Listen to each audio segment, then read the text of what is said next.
दोस्तों, आज की कहानी है।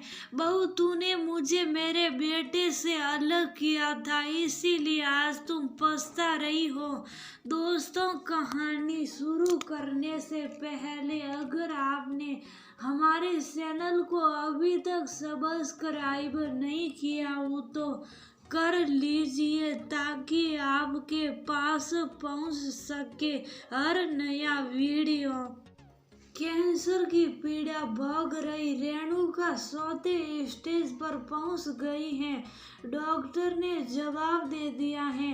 बेड पर पड़ी पड़ी उब गई है वह।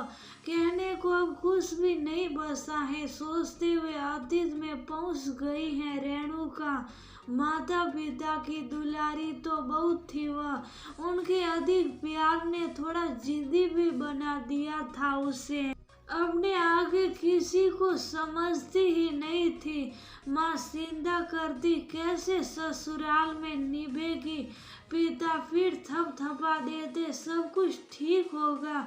पढ़ाई लिखाई में कोई खास मन नहीं लगा तो 16 साल में ब्याह कर दिया पिता ने।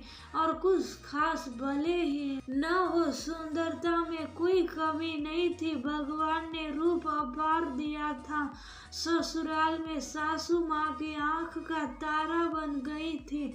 सास इतराती, पूरे मोहल्ले में मेरी रेणुका जैसी। दिन बीतने लगे। सास घर के सारे काम करती, रेणुका सिर्फ खाती और दिन भर टीवी देखती या सो जाती। फिर 2 साल के बाद एक एक कर 3 बच्चों की माँ भी बन गई थी। 2 बेटे 1 बेटी। पति की अच्छी नौकरी थी, सारी सुख सुविधा मिली हुई थी। बच्चे पढ़ाई में ठीक ठाक थे। फिर अचानक ससुर जी का देहांत हो गया। सासू माँ अब रोने धोने में लगी रहती। पति के गुजर जाने के बाद अब उनका स्वास्थ्य भी गिरने लगा था। अब उनसे घर का काम काज नहीं होता। पति 3 बच्चे और सास की देखभाल, रसोई, घर के सारे काम करती। वह भी थक जाती तो सारा गुस्सा सास पर निकालती। जिस सास की आंख का तारा दिया वही सास उसकी आंख की किरकिरी हो गई। बच्चों को भी दादी से अधिक मिलने की मनाही थी। पति भी ऑफिस से आते तो सीधा अंदर कमरे में चले जाते। बाहर कमरे में सासू माँ बेटे के लौटने की राह देखकर अंत में सो जाती। भीतर सब लोग एक साथ खाना खाते। बाहर कमरे में सासू माँ अकेले पड़ी रहती और उनकी थाली वह मिल जाती। सास की कोई भी बात काटने में रेणुका पीछे नहीं रहती। आज बिस्तर पर पड़ी रेणुका पीछे देख रही है।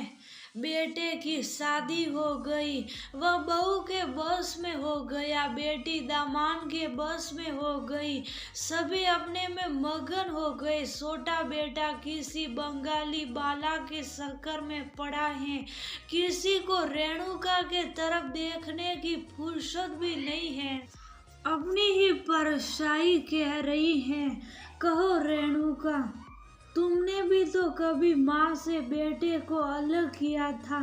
तुम्हारा पति भी तो अपनी माँ को नजरअंदाज कर सीधा तुम्हारे पास चला जाता था। अब क्यों दुख हो रहा है? कभी तुमने अपनी सासू माँ की इज्जत नहीं की तो अब क्यों खोज रही हो? जैसा किया था तो अब वैसा ही तो भोगना पड़ता है। रेणुका की आंखें बंद हो रही है। शायद आखिरी वक्त आ गया है।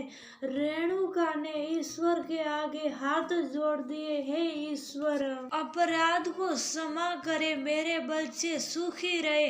मेरा अंत आपका नाम लेते ही हो। रेणुका ने लंबी सांस ली और एक तरफ ढलक गई। दोनों बेटे दौड़कर आए। अम्मा चली गई। अम्मा की आत्म ग्लानि ने उनको जाते जाते शायद